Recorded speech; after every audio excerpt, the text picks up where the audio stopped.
Sir నమస్తే sir. నమస్తే. Sir ఇప్పుడు ఈ ఉగాది నుంచి మరి మకర రాశి వాళ్ళ గ్రహస్థితి ఎలా ఉండబోతుంది? వాళ్ళ స్థితిగతులు ఎలా మారబోతున్నాయి? ఆ వీటికి సూచనలు మీరేమి ఇవ్వబోతున్నారో చెప్తే మేము కూడా తెలుసుకుందాం అనుకుంటున్నాం సార్.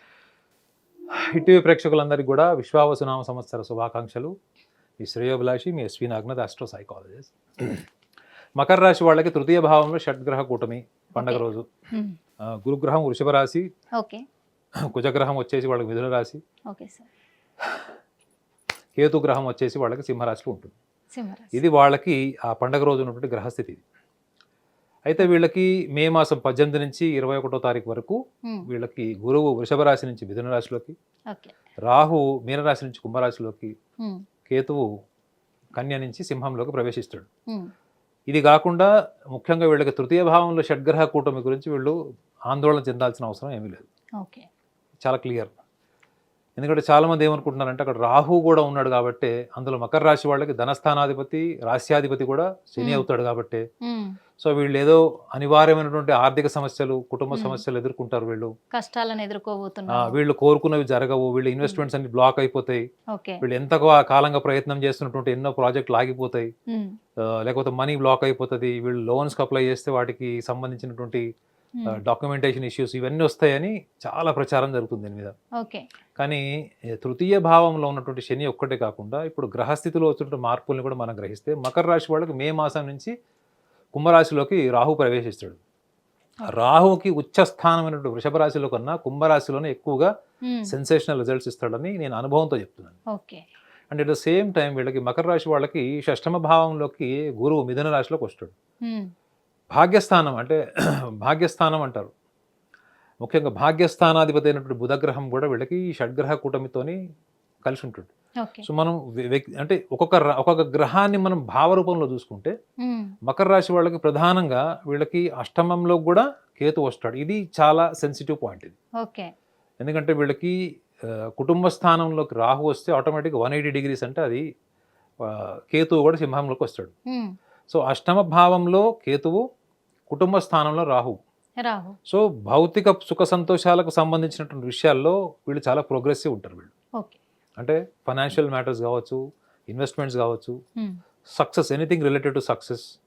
ఆల్రెడీ గతంలో జరుగుతున్నటువంటి ఎన్నో విషయాల్లో వీళ్ళకి రిజల్ట్ రాలేదు, రిజల్ట్ వచ్చే అవకాశాలు కూడా కనపడలేదు. కానీ ఇప్పుడు వాళ్ళకి మే మాసం నుంచి వాళ్ళకి అనుకూలంగా ఉంటుంది. అనుకూలంగా ఉంటుంది. ఈ సంవత్సరం అంతా వాళ్ళకి కలిసి వస్తుంది అనుకోవచ్చు. గ్యారంటీ. ఎందుకంటే వాళ్ళకి మెయిన్ వాళ్ళు చూసుకోవాల్సినటువంటిది రెండు మాసాలే వాళ్ళు జాగ్రత్తగా ఉండాలి. ఒకటి ఆగస్ట్, ఒకటి సెప్టెంబర్. ఆగస్ట్ సెప్టెంబర్ పక్కన పెడితే మిగతా మాసాలన్నింటిలో కూడా వీళ్ళకి మినిమం టు మినిమం వీళ్ళకి పాజిటివ్గా రిజల్ట్స్ వచ్చేటువంటి అవకాశాలు కూడా బలంగా ఉంటుంది. And at the same time వీళ్ళకి గురుగ్రహం మిథున రాశిలోకి వచ్చినప్పుడు చాలా మటుకు ఏమనుకుంటారంటే ఈ డబ్బుకు సంబంధించిన విషయాల్లోనే వీళ్ళు నిర్ణయ శక్తిని కోల్పోతారు అంటారు. కొంత వీళ్ళు చూడడానికి ప్రణాళికాబద్ధంగా కనిపించి చాలా ఈ అంటే ఉంటుంది చూడండి, కొంచెం పిసినారితనాలు ఉంటాయి చూడండి. ఇన్వెస్ట్మెంట్స్ విషయంలో కానీ లేకపోతే పార్ట్నర్షిప్ బిజినెస్లో కానీ వీళ్ళు చాలా ఆచితూచి అడుగులేస్తారు. వీళ్ళు తొందరగా నిర్ణయాలు తీసుకోరు. దీనివల్ల చాలా సందర్భాల్లో నిర్ణయం తీసుకోకపోవడం వల్ల కూడా అవకాశాలు పోతాయని కూడా అంటారు. అయితే వీళ్ళు ఎక్కువగా ప్రణాళికాబద్ధంగా ఉన్నట్టు ఆన్ పేపర్ కనిపిస్తారు. అంటే పేపర్ మీద రాసినప్పుడు వీళ్ళు అద్భుతంగా ప్లాన్ చేస్తారు. ప్లాన్ చేసే వరకు చాలా కన్ఫ్యూజన్లు ఉంటారు. ప్లాన్ చేసిన దాకా ఎవడు మాటినారు, వినరు. సో వీళ్ళు ఈ ప్రణాళికాబద్ధంగా ఉండేటువంటి వీళ్ళు ముఖ్యంగా నిర్ణయాలు తీసుకోవాల్సి వచ్చినప్పుడు చాలా భావోద్వేగాల్ని వీళ్ళు తీసుకొస్తారు అన్న విషయాన్ని క్లోజ్గా అబ్జర్వ్ చేస్తే తెలుస్తుంది. They look externally very calculative, meticulous, but deep down they are very emotional and very sensitive. ఈ ఎమోషనాలిటీ, సెన్సిటివిటీ అనేది వీళ్ళ నిర్ణయాన్ని ప్రభావితం చేస్తుంది అన్నదానికి వన్ ఆఫ్ ద సైన్స్ ఏంటంటే గురుగ్రహం మిథున రాశిలో ఉన్నప్పుడు ఇటువంటి అవకాశాలు ముఖ్యంగా ఈ చెప్పే చూడండి. ఈ ఆగస్ట్ సెప్టెంబర్ మాసంలో వీళ్ళు ఇన్వెస్ట్మెంట్స్కి సంబంధించి కానీ anything related to business development or existing business డెవలప్మెంట్కి కానీ కొన్ని బిజినెస్లు అర్ధాంతరంగా ఆగిపోవడము, నడవకపోవడము, లేదా చిన్న బిజినెస్ నుంచి మీరు ఒక పెద్ద ఇన్వెస్ట్మెంట్ చేయాలనుకున్నప్పుడు మాత్రం ఈ జూలై ఎండింగ్ నుంచి September ending, October first week వరకు వీళ్ళు కొంచెం పోస్ట్పోన్ చేసి సెకండ్ థాట్కి ఏమైనా వెళ్తే వీళ్ళకి బెటర్. మిగతా అన్ని ఆస్పెక్ట్స్లో కూడా మకర రాశి వాళ్ళకి ఈ సంవత్సరం ముఖ్యంగా మంచి ఫలితాలు ఉంటాయి. వీళ్ళు చూసుకోవాల్సిన విషయం ఏంటంటే మెయిన్ జీవిత భాగస్వామికి సంబంధించింది. They must try to spend more time with their partner. వీళ్ళు ఎక్కువగా ఆలోచనలో ఫ్లెక్సిబిలిటీ లేకపోవడము, వీళ్ళు అనుకున్నదే ప్రభావితం చేసేటువంటి లక్షణాలు ఉండడం వల్లనే ఈ అష్టమ భావానికి సంబంధించింది మెయిన్. మకర రాశికి అష్టమ భావం సింహరాశి అవుతుంది, అందులో కేతు ఉంటాడు. సో డిఫరెన్సెస్ ఆఫ్ ఒపీనియన్ చిన్న చిన్నవి అయిండొచ్చు. ఈగోసెంట్రిక్ ప్రాబ్లమ్స్ వీళ్ళకి లైఫ్ పార్ట్నర్తో వచ్చేటువంటి అవకాశం ఉంటుంది. మాట తీరు, వీళ్ళు చూడడానికి ఎంతో సాఫ్ట్ స్పోకన్గా, వీళ్ళ ముఖంలో కూడా ఒక షై స్మైల్ ఉంటుంది. వీళ్ళని చూడంగానే వీళ్ళు మొహమాటస్తులు, చాలా డిగ్నిఫైడ్, ఇన్నర్ డిగ్నిటీ ఉన్న వాళ్ళు, ఒక స్మైల్ ఉంటుంది చూడండి, అట్లా కనిపిస్తుంది. కానీ నిర్ణయాలు తీసుకునేటప్పుడు చాలా కఠోరంగా ఉంటారు వీళ్ళు, మెర్సీలెస్ ఉంటారు వీళ్ళు. సో ఈ నిర్ణయం తీసుకునేటువంటి స్థాయి ఎప్పుడు వస్తుందంటే వీళ్ళు ఎదుటి వ్యక్తుల్ని లేదా వాళ్ళకి నచ్చినటువంటి జీవిత భాగం అంటే వాళ్ళ లైఫ్ పార్ట్నర్కి సంబంధించి కానీ వాళ్ళ కోణంలో తీసుకురావడానికి చాలా ప్రయత్నాలు చేసి వీళ్ళ అనుకున్నది సక్సెస్ కానప్పుడే, ఈ సహనాన్ని కోల్పోయినప్పుడే ఆ నిర్దాక్షిణ్యమైన లక్షణాలు బయటకు వస్తాయి. సో అది మానసికంగా వీళ్ళు అనుభవించుకుందా, అక్కడ నిజంగా సందర్భం అలా ఉందన్న విషయాన్ని దృష్టిలో పెట్టుకోవాలి. ఇప్పుడు మీకు రాంగ్ గా కనిపించింది వేరు, అక్కడ రాంగ్ గా ఉండడం వేరు. వీళ్ళు అక్కడ సందర్భాన్ని చూడరు మేడం. ఈ మకర రాశి వాళ్ళలో ఉన్నటువంటి వీక్ పాయింట్ ఏంటంటే సందర్భాన్ని చూడరు. వాళ్ళ మనసులో ఏముంది అదే చెప్తారు. మీరు అడిగిన క్వశ్చన్ కి వాళ్ళ మైండ్ లో ఆల్రెడీ ఎస్టాబ్లిష్ అయిన ఆన్సరే చెప్తారు వాళ్ళు. ఉండొచ్చు. సో ఎదుటి వాళ్ళ అహంకారాన్ని లేకపోతే సెన్సిటివ్నెస్ ని ప్రిక్ చేస్తుంది ఈ యాటిట్యూడ్. సో ఈ లక్షణాలు అన్నది వీళ్ళకి కుటుంబ అష్టమాధిపతి గ్రహాలు ఇప్పుడు మే మాసం తర్వాత నుంచి వచ్చేవి.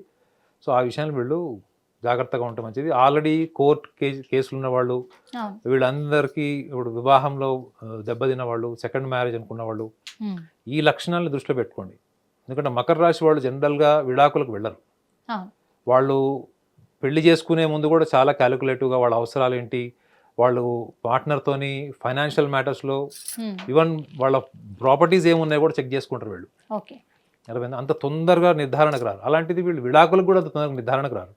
మరి కుటుంబ స్థానంలో రాహు, అష్టమంలో కేతు, సో వీటి మీద కూడా చాలా చర్చ జరుగుతుంది. సో వీళ్ళు నిర్ణయం తీసుకునేటప్పుడు ఈ విషయాన్ని కూడా దృష్టిలో పెట్టుకోవాలి. మీ మైండ్లో ఏముంది కాదు, అక్కడ రాషనల్లీ ఏముంది, సిచ్యువేషనల్ ఏముంది, అది ఒకటి చూడాలి. వీళ్ళకి కొంత కనిపించినటువంటి ఇన్ఫీరియారిటీ కాంప్లెక్స్ ఉంటుంది మేడం. వీళ్ళకి సొంత నిర్ణయాలు ఉన్నా కానీ చాలా టైం తీసుకుంటారు ఒక నిర్ధారణకు రావడానికి. సో ఈ ఇన్ఫీరియారిటీ కాంప్లెక్స్ అన్నది వీళ్ళ డెసిషన్ మేకింగ్ ఫ్యాకల్టీస్ మీద, especially family and life partner related విషయాల్లో వీళ్ళు జాగ్రత్తగా ఉంటే ఈ సంవత్సరం అంతా వాళ్ళకి బాగుంటుందంట. ఇవన్నీ చెప్పారు సార్ మీరు, ఎందుకంటే వాళ్ళకు మంచి ఏది చెడు ఏది అని కూడా చెప్పారు. మొత్తానికైతే మకర రాశి వాళ్ళకు ఈ సంవత్సరం అయితే శుభ ఫలితాలే అందిస్తుంది అని చెప్పేసి అయితే చెప్పారు. కాకపోతే వాళ్ళు ఒక 2 నెలలు మాత్రమే కొంచెం జాగ్రత్తగా ఉండాలన్నారు సార్. మరి వీళ్ళకు అంటే ఒకవేళ ఈ 2-3 నెలలు జాగ్రత్తగా ఉండాలి కాబట్టి వాళ్ళు ఒకవేళ రాంగ్ స్టెప్ తీసుకుంటే గనక ఆ ఫలితాలను అనుభవించకుండా ఉండాలి అంటే, వాళ్ళకు శుభ ఫలితాలు కలగాలి అంటే మీరిచ్చే సూచన? నా సూచన, నేను మకర రాశి వాళ్ళందరికీ కూడా ఒక విషయం చెప్తున్నాను. మకర రాశి వాళ్ళంతా మనసు పెట్టి ఆలోచించే వాళ్ళు, ఎదుటి వాళ్ళలో ఎక్కువగా వాళ్ళు ఇష్టపడేది నిజాయితీ. మనసు పెట్టి ఆలోచిస్తారు, ఏ పని చేసినా ఎదుటి వాళ్ళ నుంచి అదే ఎక్స్పెక్ట్ చేస్తారు. ఎక్కువ ప్రేమ భావాన్ని ఇష్టపడతారు. ఎన్ని గొడవలు పెట్టుకున్నా ఏం చేసినా వాళ్ళకి కావాల్సింది మాత్రం ప్రేమనే. కాబట్టి వీళ్ళకి ఎక్కువగా మానసిక చింతన, ఎప్పుడు ఒంటరితనం ఫీల్ అవ్వడము, ముఖ్యంగా కుటుంబంలో ఏమైనా అనిశ్చితత ఏర్పడిన, అన్సర్టనిటీస్ ఏమన్నా ఎస్టాబ్లిష్ అవుతున్నా, ఎక్కువగా ప్రభావితమైనటువంటి రాశులు కుటుంబంలో ఉంటే మాత్రం మకర రాశి వాళ్ళు ఎక్కువ అవుతారు. ఎందుకంటే వాళ్ళు బాధ్యత కూడా తీసుకుంటారు ఎక్కువగా. సో కాబట్టి వాళ్ళు ముఖ్యంగా ఒక చిన్న సాధన చేయండి. ఈ చిన్న సాధన ద్వారా మీరు ఏదైతే మీలో ఆ ఒంటరితనం కానీ, ఒక్కొక్కసారి మీలో ఉన్న ఎనర్జీ మీకు సపోర్ట్ చేయకపోవడం, ఇట్లాంటివి చిన్న చిన్నవి ఉంటే కూడా ఒక చిన్న సాధన చెప్తాను. ఈ సాధనని మీరు వర్క్ చేయండి. ఎప్పుడైతే మీరు దీని మీద వర్క్ చేస్తారో ఆటోమేటిక్గా మీరు అనుకున్న దిశగా అక్కడ పరిస్థితులు కానీ, వ్యక్తులు కానీ మీకు అనుగుణంగా మీకు కనిపించే కోణంలో కనిపించే అవకాశం కూడా బలంగా ఉంటుంది. ఒక మాల తీసుకోండి. ఈ మాల ఏ మతం వాళ్ళైనా కానీ దీని మీద మీరు మన చూపుడు వేలు, మన బొటన్ వేలు, దీన్ని మనం స్పర్శ చేసేటప్పుడు ఈ మాలని మనం ఉండే బీట్స్ని మనం కౌంట్ చేయాలి. ఒకటి ఇది కౌంట్ చేసేటప్పుడు మన ఏకాగ్రత అంతా కూడా ఈ స్పర్శ మీద ఉండాలి. గుర్తుపెట్టుకోండి, కౌంట్ చేసేటువంటి బీట్స్ ఒకటి, మన ఏకాగ్రత ఈ 2 వేళ్ల మీద ఉండాలి. ఈ ఏకాగ్రత ఎప్పుడైతే మీరు పెరుగుతుంటుందో అప్పుడు మీరు మీ యొక్క ఉన్నటువంటి రెస్పిరేటరీ, మీ శ్వాస మీదకి మీరు షిఫ్ట్ అవ్వాలి. కాకపోతే శ్వాస మీదకి మీరు ఎప్పుడైతే షిఫ్ట్ అవుతారో మీరు ఇది కౌంటింగ్ అని ఈ స్పర్శని మిస్ కాకూడదు. ఓకే. ఈ స్పర్శ అనుభూతి ఉండాలి. ఇది అనుభూతి, ఇది మీరు తెచ్చుకున్నది ఆలోచన బుద్ధి ద్వారా వచ్చింది. అదే ఎట్ ద సేమ్ టైం ఏకాగ్రత ఏంటి మీది మీ శ్వాస మీదకి రావాలి. ఈ శ్వాస మీదకి రావడం ఒకటి. మూడో కోణం ఏంటంటే మీ వ్యక్తిత్వంలో ఉన్నటువంటి లక్షణాలు నేను ఆల్రెడీ చెప్పాను.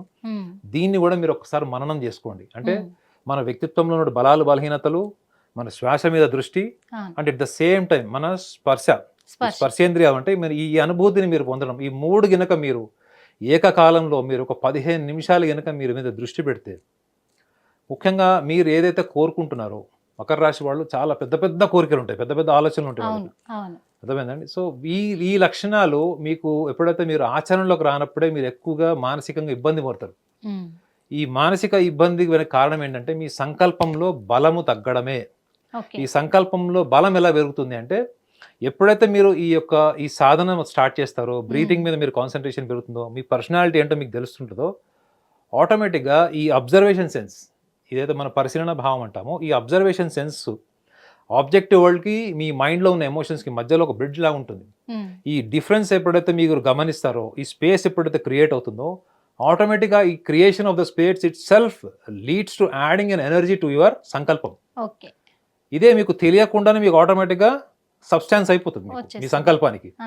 ఆటోమేటిక్గా మీరు ఎక్కడైతే మీ సంకల్పం బ్లాక్ అయిందో, ఎక్కడైతే మీకు కోరుకున్నది ఆగిపోయిందో, జరగట్లేదో, ఆటోమేటిక్గా అక్కడి నుంచి మీ ప్రోగ్రెస్ స్టార్ట్ అవుతుంది. ఇది మీరు ప్రాక్టీస్ చేసి చూడండి. ఇది ఏదో చాలా ఈజీ మెథడ్ అని మీరు అనుకుంటున్నారు. మనం బీట్స్ని కౌంట్ చేసేటప్పుడు మన స్పర్శ, శ్వాస, వ్యక్తిత్వం, ఈ మూడో కోణం ఏదైతే ఉందో ఈ వ్యక్తిత్వానికి సంబంధించింది చాలా మంది తిరస్కరిస్తారు. ఈ వ్యక్తిత్వాన్ని తిరస్కరించిన వాళ్ళందరూ చాలా మంది నేను చూశాను, కొన్ని వేల లక్షల మంది చూశాను. వాళ్ళు ఎందుకు అక్కడ బ్లాక్ అయ్యారని చూస్తే మాత్రం వాళ్ళ వ్యక్తిత్వం పట్ల వాళ్ళకి శ్రద్ధ లేదు. వ్యక్తిత్వమే మీ 80% మీ జీవితంలో వైఫల్యాలకి, విజయాలకు కారణం. సో ఈ కోణంలో మీరు ప్రయత్నం చేస్తే ఈ అబ్జర్వేషన్ సెన్స్ ఏదైతే పరిశీలన భావం ఉందో ఇది మీకు ఒక యాడింగ్ ఎనర్జీ అవుతుంది. మీకున్న అంతర్గత శక్తి, ఆధ్యాత్మిక శక్తి ఏదైతే అంటున్నామో అది మీ సంకల్పాన్ని ముందుకు తీసుకెళ్తుంది. మనలో ఎన్నో వైఫల్యాలు ఉంటాయి, ఎన్నో బలహీనతలు ఉంటాయి. వాటిని మనం ఓవర్కమ్ చేయాలంటే first you have to be energetic. You have to energise yourself, within yourself. ఈ రోజు చేసేటువంటి ప్రక్రియలో మనకి ఏమవుతుందంటే మనకు తెలియకుండానే మన జీవితం, ఆలోచన విధానం, ఆలోచనలో స్పష్టత, తీసుకునే నిర్ణయాల్లో బలమైన బుద్ధి, ఇవన్నీ కూడా ఆటోమేటిక్గా ఎస్టాబ్లిష్ అవుతాయి. కావాల్సిందల్లా మనకి నిజాయితీతో కూడిన ప్రయత్నము, అంకిత భావం. ఎందుకంటే నేనైతే ఈ సలహా నుంచి ఎటువంటి ఆశించట్లేదు, ఎటువంటి లాభాపేక్ష లేదు, ఒక పైసా ఖర్చు కూడా లేదు. కావాల్సిందల్లా పరిష్కారం ఉంది. మీ డెడికేషన్. మీరు డెడికేషన్ చేసుకొని మీరు చెక్ చేసుకొని చూడండి. ఈ మూడు నేను చెప్పినవి మీ ఒపీనియన్ని మీరే కామెంట్స్లో పెడతారు. మీకు ఈ సంవత్సరం అద్భుతంగా ఉండాలని మనస్ఫూర్తిగా కోరుకుంటున్నాను. ధన్యవాదాలు సార్. ఎందుకంటే మీరు ఇచ్చిన ఈ సలహాలు కూడా నిజంగా ఎందుకు ఒక పైసా ఖర్చు లేకుండా పరిష్కారాన్ని చూపిస్తాయి. అందులో ఒకటి, వీళ్ళు ఎవరైతే టెన్షన్ పడుతున్నారో, నిరాశకు గురవుతున్నారో వాళ్ళలో ఉత్సాహాన్ని మీరు పెంచుతున్నారు. నిజంగా చెప్పాలంటే అందుకు ధన్యవాదాలు సార్. హిట్ టీవీ యాప్, ఇందులో short news, live news, entertainment shows, movies, digital magazines తో పాటు మీ జిల్లా వార్తలను కూడా ఫ్రీగా చూడొచ్చు. అంతేకాదు కేజీ నుంచి పీజీ వరకు విద్యార్థులకు స్కాలర్షిప్ కూడా అందిస్తున్నాం. ప్రతి వారం 10 మందికి లక్కీ డ్రా ద్వారా ఒక్కొక్కరికి 10,000 రూపాయలు అందిస్తున్నాం. ఇంకెందుకు ఆలస్యం, వెంటనే హిట్ టీవీ యాప్ ని డౌన్లోడ్ చేసుకుని ఫ్రీగా ఎంటర్టైన్మెంట్ పొందండి. Hit TV app. Hit TV app. Please download hit TV app. Hit TV app ని ఫ్రీగా డౌన్లోడ్ చేసుకుని ఎంజాయ్ చేయండి. మీకు నచ్చిన ఎంటర్టైన్మెంట్ కోసం హిట్ టీవీ యాప్ ని ఫ్రీగా డౌన్లోడ్ చేసుకుని ఎంజాయ్ చేయండి. హిట్ టీవీ యాప్ ని డౌన్లోడ్ చేసుకుని ఆస్వాదించండి, ఆశీర్వదించండి. ఇంతమంది సెలబ్రిటీలు హిట్ టీవీ యాప్ ని డౌన్లోడ్ చేసుకోండి అని చెప్తున్నారంటే ఎంత మంచి యాప్ ఆలోచించండి. అమెరికా అమెరికా అమెరికా అమెరికాలో చదవాలనుకునే వాళ్ళకి విశ్వసనీయమైన పేరు మన శౌర్య కన్సల్టెన్సీ. UK లో 1 year masters, UK లో 1 year masters, 2 years work permit up to 5 years visa. Contact Saurya Consultancy. Contact 89851 89851.